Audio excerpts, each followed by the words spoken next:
Waalaikumsalam warahmatullahi wabarakatuh. Alhamdulillahirrahmanirrahim.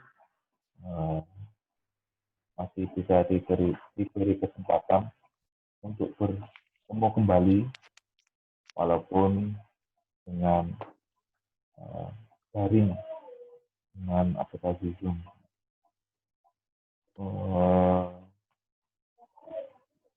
Untuk mata pelajaran akidah akhlak pada kesempatan pagi menjelang siang hari ini,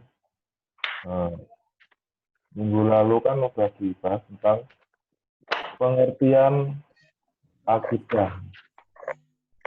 Yakni akidah adalah atau ilmu akidah adalah ilmu yang membicarakan gimana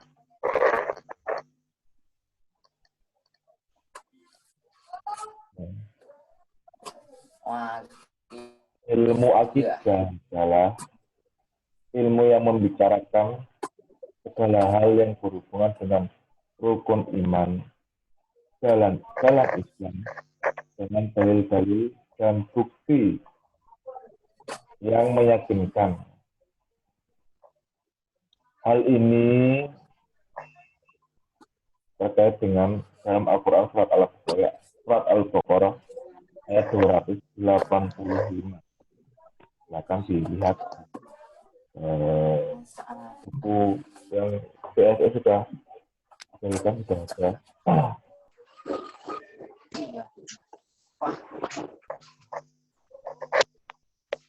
Selanjutnya adalah dalil-dalil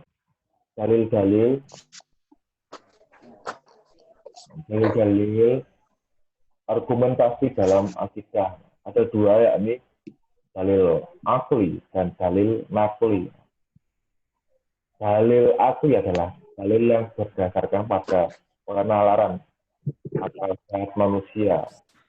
Orang yang tidak mampu mempergunakan akalnya karena kegangguan, maka tidak dibebani untuk memahami akidah. Contoh yang tidak dibebani untuk memahami akidah adalah orang-orang yang tidak berakal, orang-orang gila, yang mengalami gangguan kejiwaan. Selanjutnya, yakni dalil nakli. Dalil nakli adalah dalil yang didasarkan pada Al-Quran dan Sunnah. Al-Quran dan Sunnah adalah yang bisa juga hadis juga.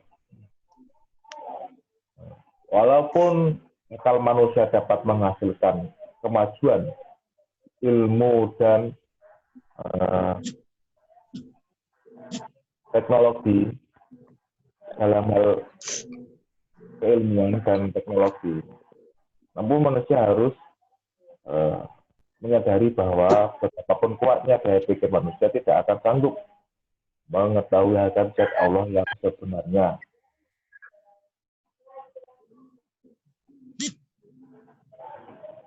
Dan kebenaran dalil-dalil nakli atau Al-Quran dan Sunnah ini kebenarannya adalah mutlak.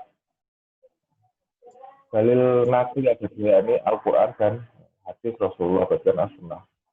Hal ini dapat dijangkau oleh akal.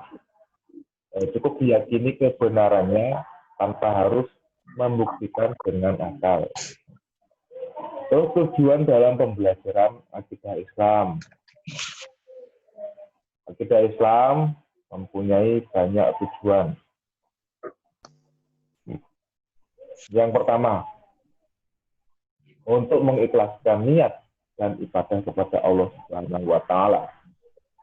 Karena Allah adalah pencipta dan tidak ada sekutu baginya, maka tujuan dari ibadah haruslah diberuntukkan hanya kepada Allah Subhanahu wa Ta'ala.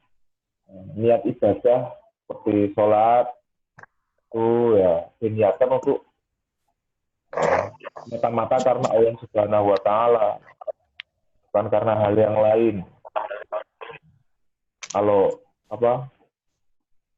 niat sholat untuk hal yang lain salah itu. Niat sholat itu semata-mata karena Allah. Contoh seperti biasanya kan kalau orang kenal mengharapkan sholat duha dan suci, ya salah seperti itu. Sholat itu semata-mata hanya mengharapkan hidayah dan keridhaan Allah Subhanahu wa taala. Contoh kalau niatnya sholat seumpama contoh ini ya, sholat dua dan suci biar kaya, itu salah. Itu ini keinginan yang lain itu tempatnya di doa. Jadi kalau sholat itu diniatkan tetap mengharap ridho dan hidayah Allah Subhanahu wa taala. Kalau ingin suatu hal yang lain, nah itu tempatnya pada doa. Nah, setelah sholat baru berdoa minta dan sebagainya. Sebenarnya untuk yang kedua adalah tujuan akidah Islam yang kedua, membebaskan akal dan pikiran dari kegelisahan yang timbul dari lemahnya akidah. Karena orang yang lemah akidahnya, ada kalanya kosong hatinya dan ada kalanya terjerumus berbagai kesesatan dan khurafat. Jadi dalam hal ini memperkuat akidah Islam supaya tidak terjerumus ke hal-hal yang menyesatkan dengan fondasi yang kuat, dengan dasar-dasar akidah yang kuat, jadi tidak gampang terjerumus ke hal-hal yang menyesatkan. Selanjutnya, tujuan akidah dalam Islam adalah ketenangan jiwa dan pikiran tidak cemas, karena akidah ini akan memperkuat hubungan antara orang mukmin dengan Allah, sehingga ia menjadi orang besar menghadapi sesuatu persoalan dan sabar dalam menyikapi cobaan.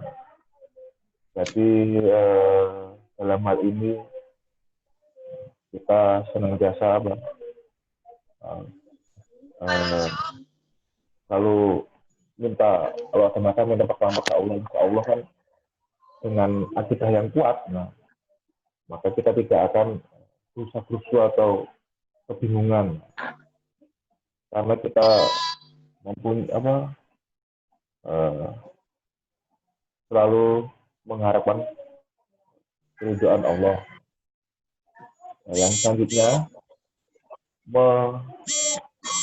meluruskan tujuan dan perbuatan yang menyimpang, meluruskan tujuan dan perbuatan yang menyimpang dalam beribadah kepada Allah serta berhubungan dengan orang lain berdasarkan ajaran Al-Quran dan tuntunan Rasulullah. Dalam hal ini kan jika ada hal-hal yang tidak sesuai dengan Al-Quran dan Rasulullah, kita bisa menghindarinya. Tidaknya kita bisa tahu apa itu yang tidak sesuai dengan ajaran Allah Subhanahu wa taala. Yang selanjutnya, bersungguh-sungguh dalam segala sesuatu dan tidak menghilangkan kesempatan yang baik untuk beramal baik. Sebab setiap amal yang baik pasti ada balasannya. Begitu pula baiknya. Setiap amal yang buruk pasti juga ada balasannya. Berbuat suatu hal yang baik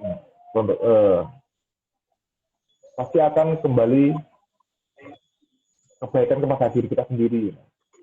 Kita berbuat baik kepada orang lain, suatu saat pasti akan ada kebaikan-kebaikan yang kembali kepada kita. Kalau kita berbuat keburukan, pasti keburukan tersebut juga akan menimpa kita. Barang siapa yang menanam, pasti akan memanennya. Langkah seperti itu.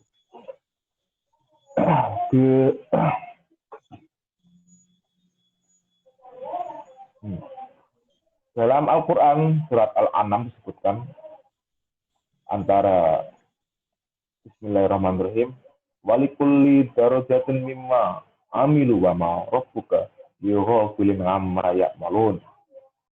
Dan masing-masing orang yang memperoleh derajat-derajat sesuai dengan yang dikerjakannya, dan Tuhanmu tidak lengah dari apa yang mereka kerjakan. Barang siapa yang melakukan kebaikan, niscaya akan dibalas kebaikan oleh Allah Subhanahu wa taala. Dan barang siapa yang berilmu dan beriman, saya akan diangkat derajatnya oleh Allah Subhanahu wa taala. Hanya meraih kebahagiaan dunia dan di akhirat dengan memperbaiki individu-individu maupun kelompok serta meraih kebaikan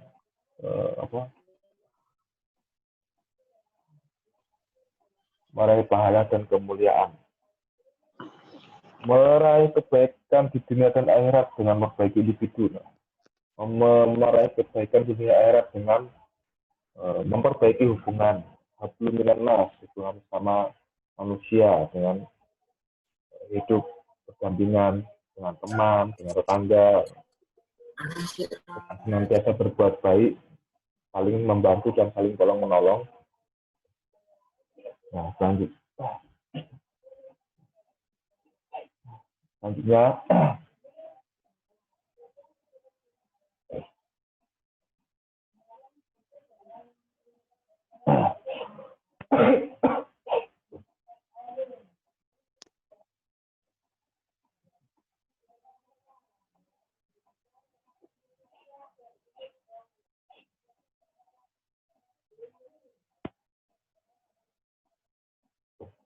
metode peningkatan, ini poin keempat dalam pembahasan ilmu akidah. Metode peningkatan kualitas akidah. Kualitas akidah tidak hanya diukur dari kemauan seorang untuk kepada Allah, tapi kepada yang lain. Ya,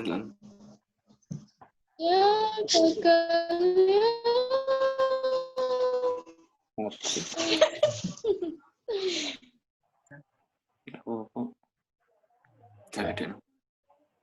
Apa nih kameramu?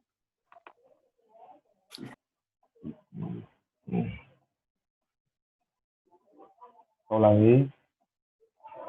Kualitas akidah tidak hanya diukur dari kemauan seseorang untuk percaya kepada Allah Subhanahu wa taala atau kepada yang lain seperti tercantum dalam rukun iman. Namun lebih dari itu, kepercayaan itu harus bisa dibuktikan dalam praktek kehidupan sehari-hari. Percaya saja tidak cukup, tapi harus diikuti dengan tindakan yang nyata di dalam kehidupan sehari-hari dimanapun berada. Di dalam kehidupan sehari harus senantiasa berpegang teguh pada ajaran-ajaran akidah Islam. Dalam metode peningkatan kualitas akidah, di antaranya melalui pembiasaan dan keteladanan. Pembiasaan dan keteladanan ini bisa dimulai dari keluarga. Nah, di sini peran orang tua sangat penting agar akidah bisa tertanam di dalam sanubari anggota keluarga sedini mungkin. Jadi dari kecil dibiasakan, diajarkan tentang pembelajaran akidah, mengenalkan dengan Allah Subhanahu wa taala. Seperti contoh ketika kita pertama kali dilahirkan, pasti kan diazani kan. Itu kan salah satu contoh untuk mengenalkan kita dengan Allah Subhanahu wa taala. Itu lahir diazani, sering dibacakan ayat-ayat Al-Quran. Itu kan pembiasaan sejak dini untuk meneladani, menanamkan akidah Islamiyah. Lalunya melalui pendidikan dan pengajaran. Pendidikan dan pengajaran baik bisa dilakukan keluarga, masyarakat, atau lembaga. Pendidikan dalam keluarga, contoh kecil ya, memberi contoh kepada hal yang kepada adik-adik kita, gitu. Atau dalam lembaga pendidikan, seperti contoh sekolah. Dalam sekolah kan masih diajarkan mana yang baik dan mana yang benar, mana yang sesuai dengan tuntunan agama, mana yang tidak sesuai dengan tuntunan agama. Nah, sampai di sini bisa dimengerti.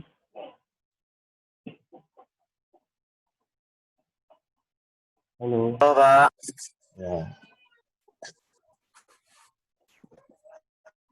Selanjutnya, Mbak.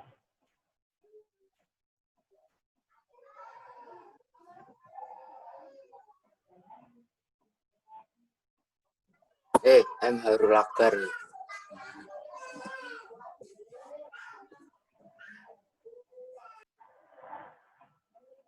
Selanjutnya, prinsip-prinsip akidah Islam.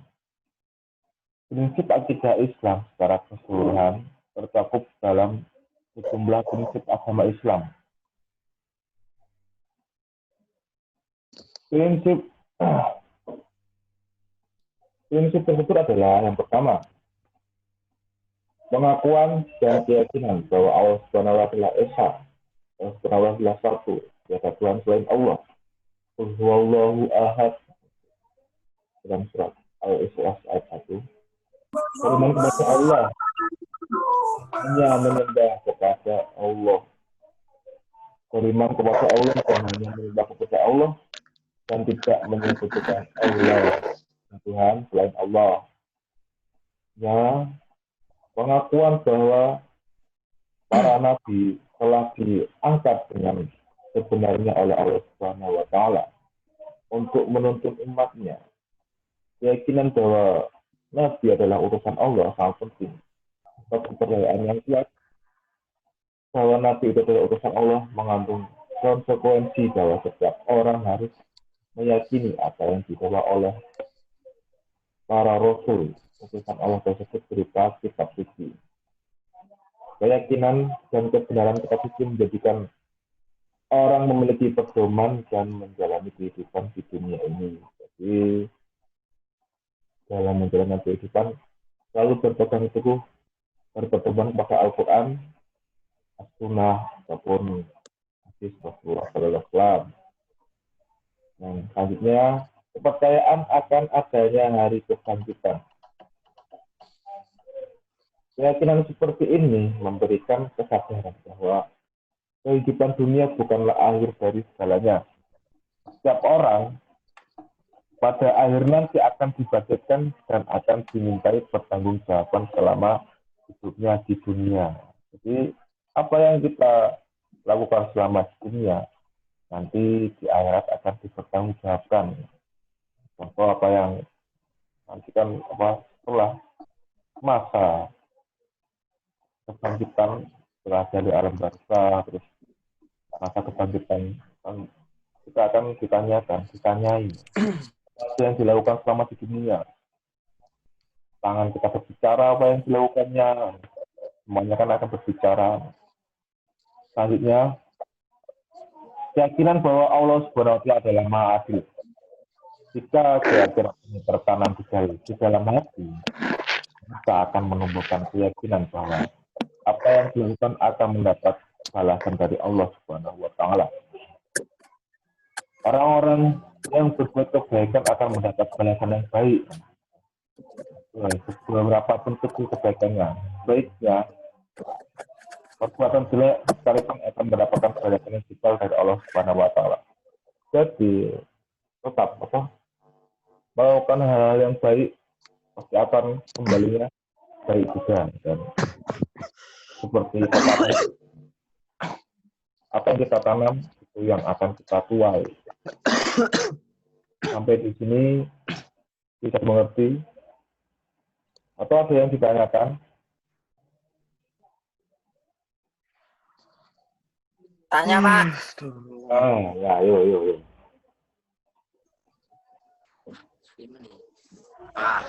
Nggak usah ya. Usah, Pak.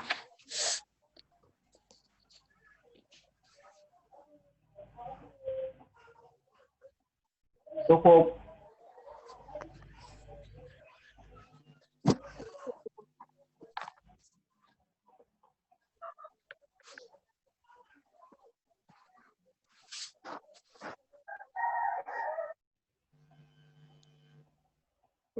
Halo, bisa dimengerti apa yang ditanyakan? Atau cukup sampai di sini? Ya.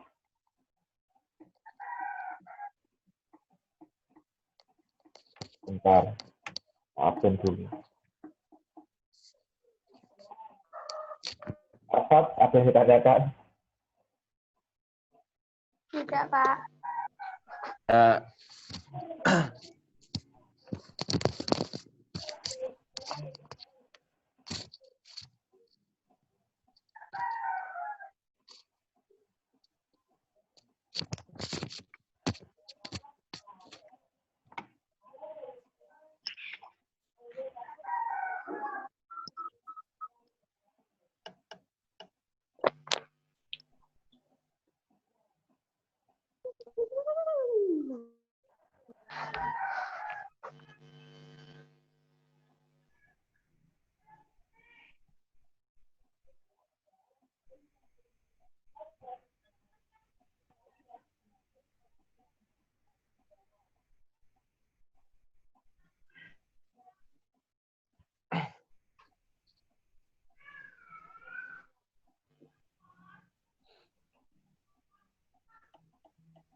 Itu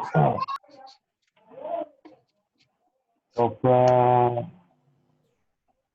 Muhammad Khairul Akbar. Apa tadi akidah? Apa itu ilmu akidah?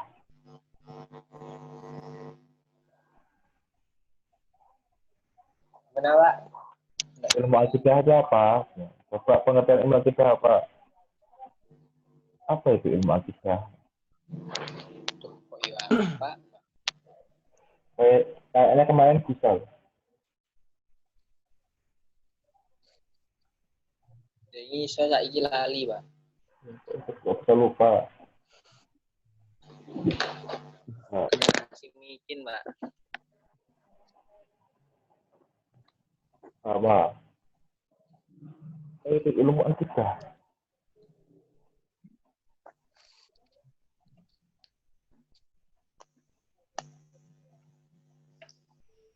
Ada hal yang pertama utama yang harus kita miliki. Akidah adalah pondasi dari segala amal yang akan kita lakukan. Ya. Kan pengertian akidah. Pengertian ilmu akidah. Arti akidah. Yang ilmu akidah.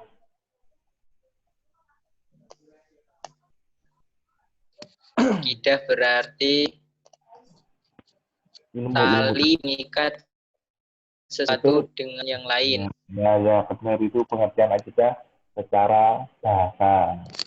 Yang pengertian ilmu akidah. Nah, ilmu akidah itu sendiri. Ilmu akidah loh.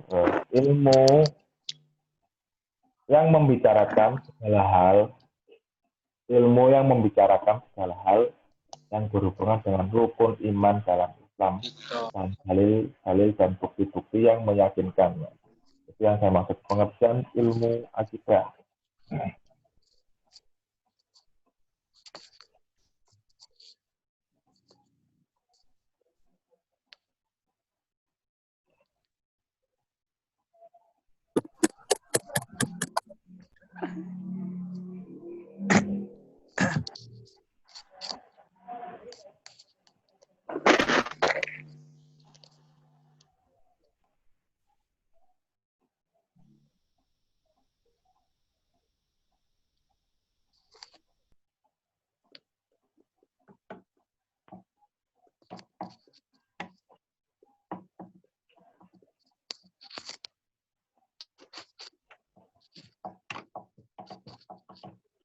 Nah, selanjutnya, ini ada pengumuman bahwasannya diumumkan untuk siswa-siswi MA dalam rangka Hari Raya Idul Adha, kegiatan belajar mengajar diliburkan mulai tanggal 30 Juli sampai 1 Agustus 2020. Jadi besok libur hari Kamis sampai hari Sabtu. Jadi kami Jumat Sabtu. Alhamdulillah. Alhamdulillah. Tapi besok Senin tetap belajar seperti biasa. Iki sengaja. Kembali.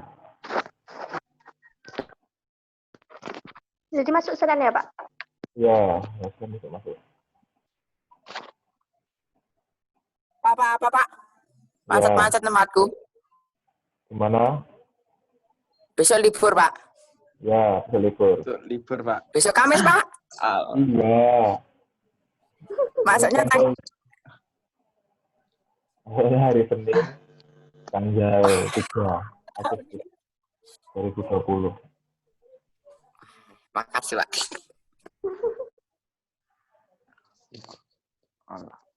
Apa yang ditanyakan lagi atau enggak? Mau tanya, Pak. Ya, Tanya, Pak. ya. Tanya, Apa Pak. ini? Siapa Wahyu Nurida apa Muhammad Ihsan ya? Suara ini. Puasa nggak, Pak? Ya, Puasa nggak? insya Allah.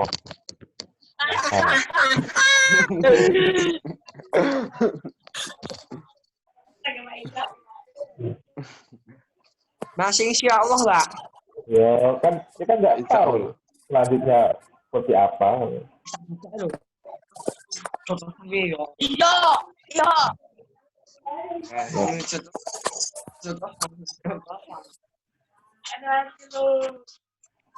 Gimana? Ada yang ditanyakan atau enggak? Enggak. Cukup. Cukup. Sampai hari Minggu, Pak, liburnya. Gimana? Dari Kamis sampai Minggu liburnya, Pak. Ya. Minggu kalau mau berangkat juga boleh. Ya, Pak. Hari Senin sampai hari Minggu ya. Gimana? Nah, mungkin hanya ini yang dapat saya sampaikan. Tetap jaga kesehatan.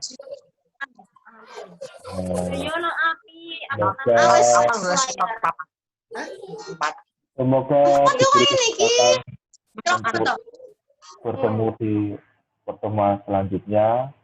Semoga pandemi ini segera berakhir sehingga kita bisa tatap muka, kegiatan mengajar seperti biasa pada umumnya. Mungkin hanya ini yang dapat saya sampaikan. Semoga bermanfaat. Di dunia wal akhirat. Kalam wabillahi saya. Assalamualaikum warahmatullahi wabarakatuh.